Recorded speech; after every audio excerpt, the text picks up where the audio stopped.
complète pour vous simplifier un peu qu'on appelle donc l'architecture de cette plateforme Digitac. Nous avons pensé de la manière suivante, comment donc il y aura un lien entre les différentes parties prenantes bien qui va intervenir dans l'exécution bien la préparation des processus. Donc l'architecture de projet Digitac, donc son environnement donc il est conçu de deux parties principales. Donc la première, ce qu'on appelle donc la phase design. Cette partie-là, elle concerne qu'on a appelé Digitac Lab, laboratoire Digitac. Donc c'est ici que tous les processus seront préparés, seront mis en place, seront discutés. Donc c'est dans cette première partie-là. Donc il y a la préparation des processus, qu'on appelle donc modélisation par un outil qu'on a choisi, donc c'est le GPB-BIML.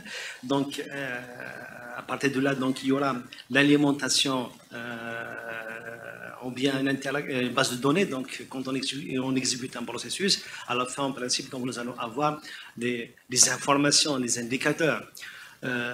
Ces indicateurs-là, donc vous imaginez donc un certain nombre d'établissements, une dizaine, une vingtaine, une trentaine d'établissements qui vont exécuter le même processus. Donc à la fin, vous allez avoir donc chacun il va avoir donc ces indicateurs. Donc ces indicateurs-là, donc ils seront, on va dire, c'est l'agrégation de ces indicateurs. Donc pour qu'on puisse voir à l'échelle nationale le nombre d'étudiants inscrits dans la région Est-Ouest, ainsi de suite. Donc on peut avoir par exemple l'agrégation des indicateurs de la partie Ouest, partie Est, Centre, ou bien donc à l'échelle nationale. Donc il y aura une exécution au niveau local pour qu'on puisse alimenter ou bien interagir donc avec une base de données qui est nationale. Donc et puis donc il y aura un affichage donc à l'échelle Quality Assurance and Dashboard. Donc c'est ici qu'il y aura donc un affichage au niveau central, au niveau de notre ministère, un tableau de bord global de tous les établissements, comme il peut avoir donc un affichage pour un agrégat d'informations. Ça c'est pour vous simplifier. Donc bien sûr, cet affichage-là, donc l'exécution, elle va se faire sur un serveur.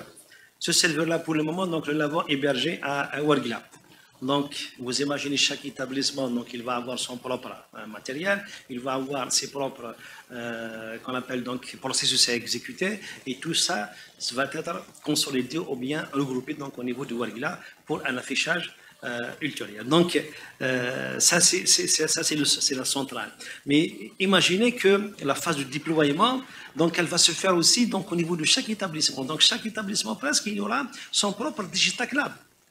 Donc à Bijaya, je vais développer des processus que je vais peut-être mettre à la disposition des autres établissements qu'ils peuvent exécuter et puis donc ils vont avoir l'information. Donc je vais avoir un dashboard, un tableau de bord propre à Bijaya, je vais le voir au niveau local et que je vais aussi alimenter la base de données nationale pour qu'on puisse avoir un tableau de bord qui est à l'échelle nationale. Donc c'est ça l'architecture générale. Pour arriver à ça, donc il y avait je ne sais pas, une dizaine, une vingtaine de réunions, chaque fois comment donc on change l'architecture, mais donc à la fin donc on s'est stabilisé ou bien on s'est arrêté sur ce schéma-là. Donc vous avez deux phases, la phase design au niveau des laboratoires Digitac et vous avez donc la phase déploiement, l'exécution et avoir les indicateurs et l'affichage des tableaux de bord, que ce soit au niveau local, que ce soit au niveau national. Je répète encore une fois que chaque établissement, donc, il a son propre Digitac Lab, son propre serveur, son propre affichage au niveau local, qui va interagir donc avec la base de données nationale, le serveur national qui est hébergé donc au niveau de Wargla. Et à partir de là, donc l'accès sera donné donc au niveau de notre ministère pour qu'il puisse faire un affichage global de toutes les universités algériennes, comme il peut avoir donc un tableau de bord global de tout l'enseignement supérieur. Donc justement donc ça, je pense que notre tutelle va jouer un grand rôle avec cette agence de qualité qui sera mise en place, j'espère que d'ici la fin de l'année ou bien l'année prochaine, et que ce centre d'excellence qualité qui va assurer, donc c'est la proposition de projet Digitac, des membres de mettre en place ce centre d'excellence qualité pour qu'il puisse justement assurer la pérennité de ce projet-là. J'espère qu'il va connaître le même sort que celui de Progress. Parce que Progress, c'était un projet de PAPS. Le projet entre 2013 et 2016, donc il y avait un premier jet de la plateforme Progress, mais donc au niveau local, au niveau avec les compétences algériennes, donc ils ont continué le travail, ils ont mis en place ce Progress. Aujourd'hui, pour le FVE, même s'il manque des choses, mais on arrive quand même à inscrire l'étudiant, à lui délivrer donc un diplôme à la fin sur la même plateforme. J'espère que ça va être le même sort pour la plateforme Digitac. Et ça, on va vous remettre peut-être à la madame d'ici la fin du projet. Donc, tous ces livrables-là, tous ces processus-là, toutes les spécifications des processus que nous allons mettre en place d'ici le mois d'octobre, j'espère que vous allez prendre en charge tout ça pour que vous puissiez entamer la modélisation et la mise en place, l'affichage et tout. Donc, c'est tout ce que j'ai à dire. Donc, si vous avez des questions, bon, il y a d'autres slides, mais bon, ça, c'est juste pour le détail. Comment nous, par exemple, si je prends le cas, juste pour vous montrer un cas, comment nous avons réfléchi cette plateforme. Par exemple, donc, s'il y a un processus qui a été mis par n'importe quelle université, par exemple. Donc, nous, via ce processus, donc, il sera mis au niveau, par exemple, de la plateforme, au niveau du serveur central, au niveau de Wargila. Donc là, pour qu'on puisse valider ce processus qui est conforme, qui est aux normes, nous devons, par exemple, avoir la certification de notre ministère. Donc, nous devons avoir donc la certification que ce processus-là, qui est inscrit sur l'étudiant, via l'intégration, via délivrance des diplômes, il doit répondre à un certain nombre de textes réglementaires et certaines normes. Donc, on doit avoir l'accord ou bien la certification de notre ministère. Quand on va avoir donc cette certification-là, donc on peut passer par exemple donc à sa modélisation et à l'exécution de ce processus. Donc, et en fait, dans chaque processus, il faut avoir des points de contrôle, il faut avoir des acteurs, il faut avoir des responsables qui valident et qui certifient que l'information elle est fiable et elle est viable. Elle provient d'une source qui est fiable parce que la décision, l'affichage à la fin, si j'ai un tableau de bord qui est basé sur des informations qui sont fausses, automatiquement les décisions qui seront prises donc elles seront fausses et seront néfastes pour l'établissement, pour le secteur. Donc c'est très très important de respecter donc un certain nombre de chemins, un certain nombre de procédures pour qu'on puisse réellement que le tableau de bord qui est affiché, les indicateurs qu'on a obtenus à la fin, ils sont fiables. Source, parce que la source, donc, elle est fiable. Donc, c'est tout ce que j'ai à dire. Si vous avez des questions donc, concernant donc, l'architecture, donc, on peut discuter dans le détail. Donc, je cède maintenant la parole à M. Aïdet pour exécuter donc, un processus que nous avons mis en place. La formation doctorale. Okay. Oui. Voilà, la formation doctorale. Vous allez voir donc, les différentes responsabilités, comment ça se passe, les activités, chacun. Voilà, donc il va prendre l'exemple et il va l'exécuter. C'est à vous la parole. Merci. Merci, M. Bey. Et il va l'exécuter en ligne. Hein. Oui, exact. Oui, on a gardé la même chose. Bon, voilà, moi, je vais intervenir sur une partie de la blockchain de la plateforme Digitac. Donc, ça concerne le lab Digitac. Donc, c'est le Digitac Lab, censé être installé sur chacun des établissements partenaires du projet Digitac. Alors, l'adresse de notre lab, 17 1 31 80 pardon.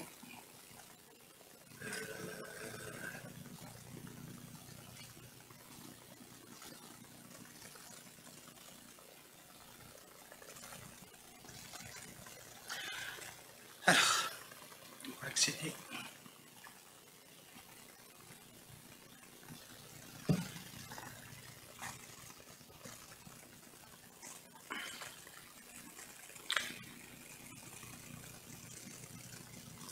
Alors, donc, depuis... Bon, on a un million, on a tout. Alors, depuis le ANACES, nous avons donc mis en place la cartographie des processus. Chaque établissement doit intervenir sur certains processus. Donc, comme l'Université de Béjaïa, nous avons intervenu sur le processus pilotage, qui est la gestion des laboratoires de recherche. Ensuite, sur le processus, la formation doctorale. de réalisation qui est la formation doctorale. Et en dernier, donc, c'est sur la documentation scientifique, donc la gestion documentaire de la recherche. Alors, tout l'établissement, dans ce cas-là, donc, doit modéliser ses propres processus à l'intérieur, enfin, les processus sur lesquels il travaille à l'intérieur de son Digital Lab. Ensuite, on peut utiliser un clonage de code source des processus utilisés à BGR. On peut faire un clonage à l'université d'Alger, à l'université de Sétif, etc. etc. C'est-à-dire, ils n'auront pas à le remodéliser. D'accord? Il y aura un partage de la modélisation des processus. Donc, il y a un clonage des JIT ou bien un transfert de fichiers directement. La même chose qui va être aussi donc, sur la centralisation de l'ensemble des processus et sous-processus qui sont développés à l'intérieur du data center qui est mis en place à l'intérieur de l'université de Ouadgla. Donc, en principe, la plateforme devrait être développée par l'université de Ouadgla et ensuite la partie dashboarding qui va être développée par notre partenaire de l'ISPOL. Alors, la formation doctorale, on a pris, nous l'avons modélisé tout simplement. Alors, voilà. Donc, c'est comme ça. Alors, je vais minimiser. Alors, on a dit que pour la formation doctorale, il doit y avoir un lancement de processus.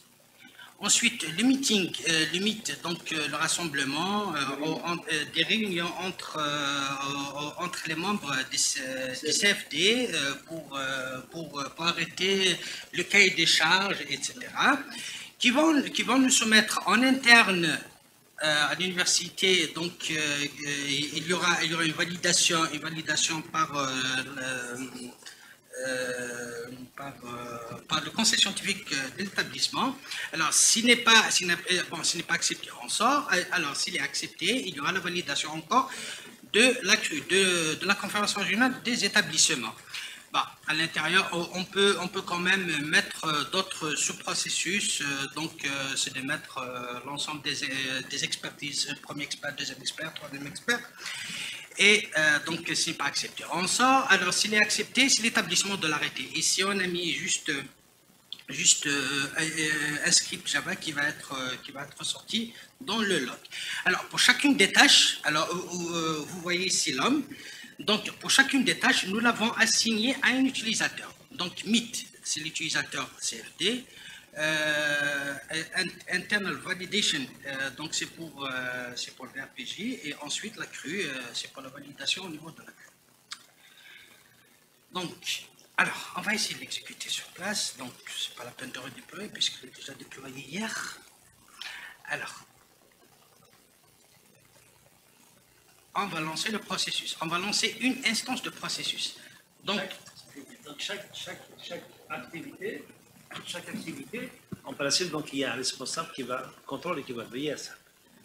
Donc même lui, donc, quand il va exécuter, quand il va accéder, donc le CFD, donc il va accéder avec un compte, les anciens donc avec un compte, et ainsi de suite. Parce qu'une tâche, elle n'est pas exécutée, c'est la tâche qui est avant, donc elle n'est pas exécutée. Donc je suis là comme VRPG. Si la tâche au niveau de CFD, au niveau de la faculté n'est pas exécutée, donc je ne verrai jamais la tâche. Donc, chez moi, donc seulement l'espace de la plateforme, donc il n'y aura rien. Donc, dès qu'ils exécutent, favorable, donc il y aura une tâche qui m'attend à exécuter. On verra ça. Alors, nous allons lancer une instance de processus, donc de la formation doctorale. D'accord, on démarre. Donc, on va lancer le processus par l'administrateur. On peut voir, si vous voulez le détail. Alors, le diagramme, on est là. Donc, la prochaine étape, c'est le Meet, c'est la tâche Meet, task Meet. Donc, je quitte. Je vais accéder avec le rôle, un rôle CFD.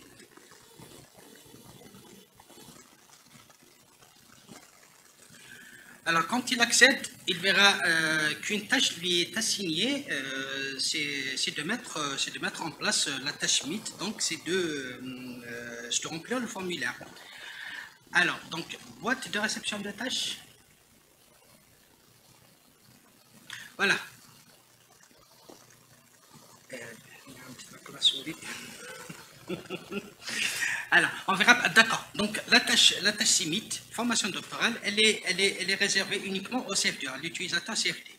Alors, on accepte. Donc, on démarre. Donc, on saisit le domaine, par exemple MI. Alors, cette fois-ci, ce sera MI.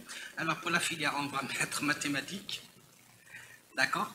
Alors, le nombre de postes demandés, on va demander 10, ou bien 10, d'accord. Le canevas, donc le canevas de l'offre de formation, est-ce que je peux envoyer un document, c'est un document PDF, n'importe quoi. Alors, on va faire quoi? C'est pas un raccourci. Oui, un PDF, je cherche un PDF parce que le PDF, PPT. Alors, on va prendre celui-là. On va le charger.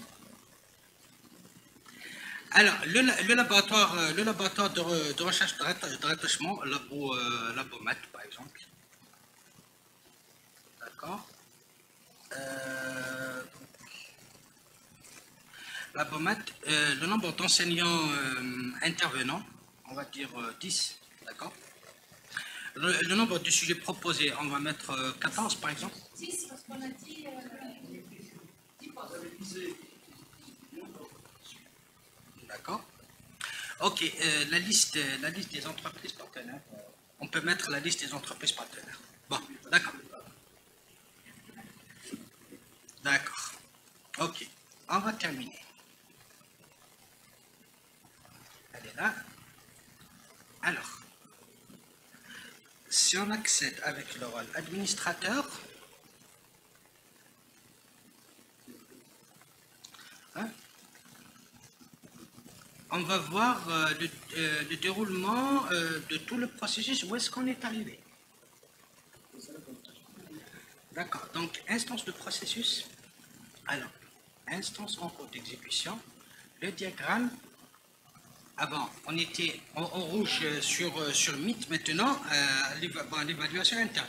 Alors, si on essaie par exemple, d'accéder maintenant avec le rôle de la conférence régionale, elle ne verra aucune tâche jusqu'à ce que internal evaluation soit faite, soit terminée, soit acceptée.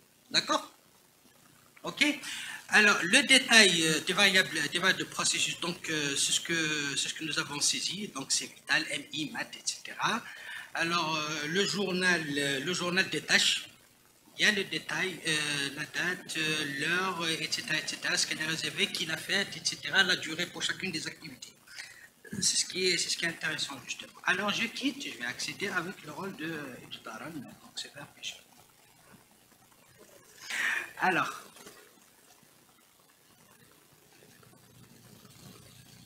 avec VRPG, donc pour cette tâche, il verra l'évaluation interne de l'offre de formation. Donc, votre réception des tâches, alors, il ne pourra pas faire un design, il ne pourra pas déployer, bon, voilà. Voilà, évaluation interne, internal evaluation, elle est réservée.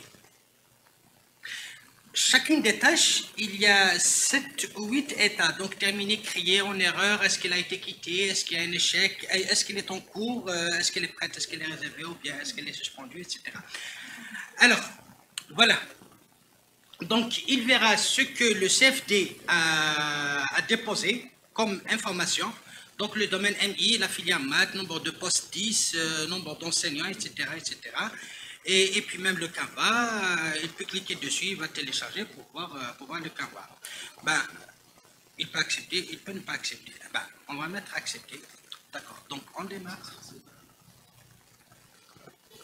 On va faire Intern Acceptation Method. Donc on termine. La prochaine étape, si vous voulez qu'on accède toujours avec le rôle administrateur pour voir le prochain task, ainsi de suite, bien sûr. Mais de préférence qu'on le suive comme ça.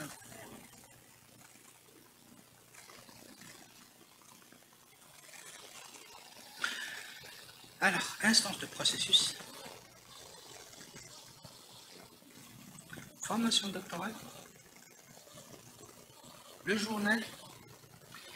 Alors, elle a été acceptée. Donc, la prochaine étape, c'est sur la validation de la CRU, la conférence régionale. On a mis pour ça, pour le groupe de la CRU, un utilisateur CRU avec le mot de passe CRU.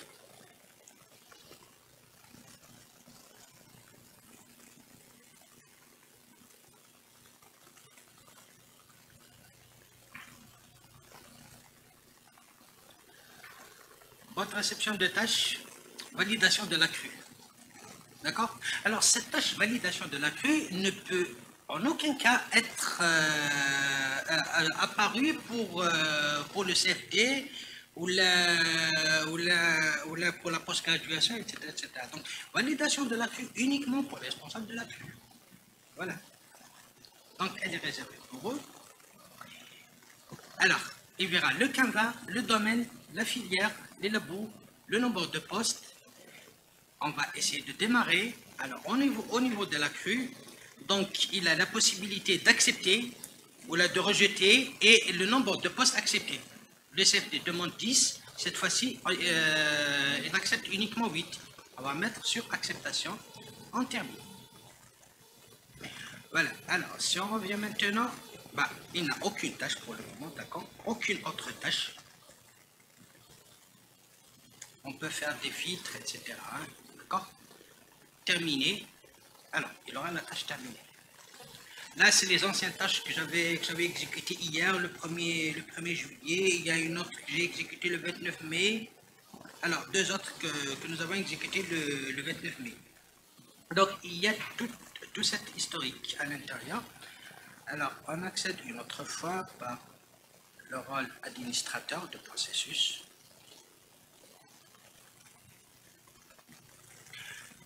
On verra que le processus est terminé.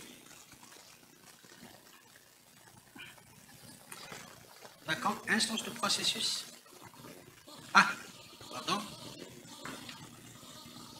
Instance de processus, on va filtrer. Processus terminé. Formation doctorale. Le journal.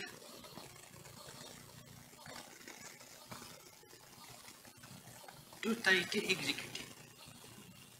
Idem pour l'établissement de l'arrêté. L'établissement de l'arrêté, c'est un message qu'on a mis sur le log. On peut, si vous voulez, accéder pour voir le contenu dans un petit moment. Alors, les variables de processus.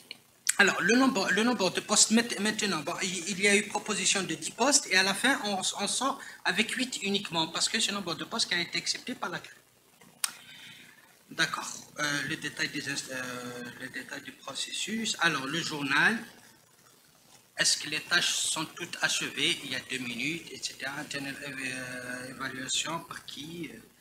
Alors, internal évaluation par l'utilisateur VRPG, propriétaire description, etc., etc. Alors, on va essayer d'accéder, si vous voulez, 1.31, 7800. Et puis, on va mettre en HTTPS. Qu'est-ce que j'ai mis là? HTTPS. Excusez-moi.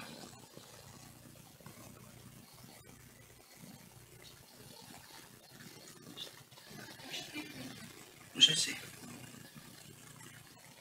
Parce qu'il a en sécurisé.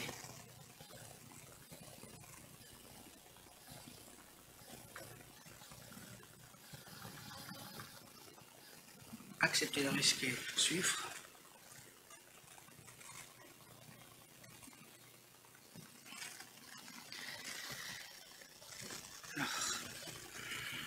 D'accord. Non, c'est alors on accède à notre Docker. Alors, je vais pas de log. le dernier message du log de l'outil JBPL.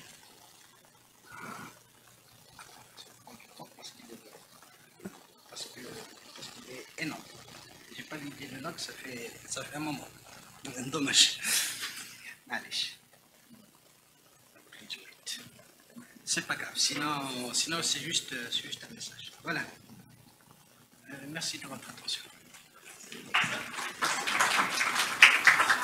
Quand même, donc, il reste la partie la plus importante, c'est l'affichage, c'est l'agrégation. Vous imaginez, cette offre de formation, donc, elle sera exécutée par plusieurs départements, par plusieurs CAT. Donc, vous allez avoir un certain nombre de postes, un nombre de formations acceptées, rejetées. Donc, il y a tous ces indicateurs-là intermédiaires qu'on peut avoir.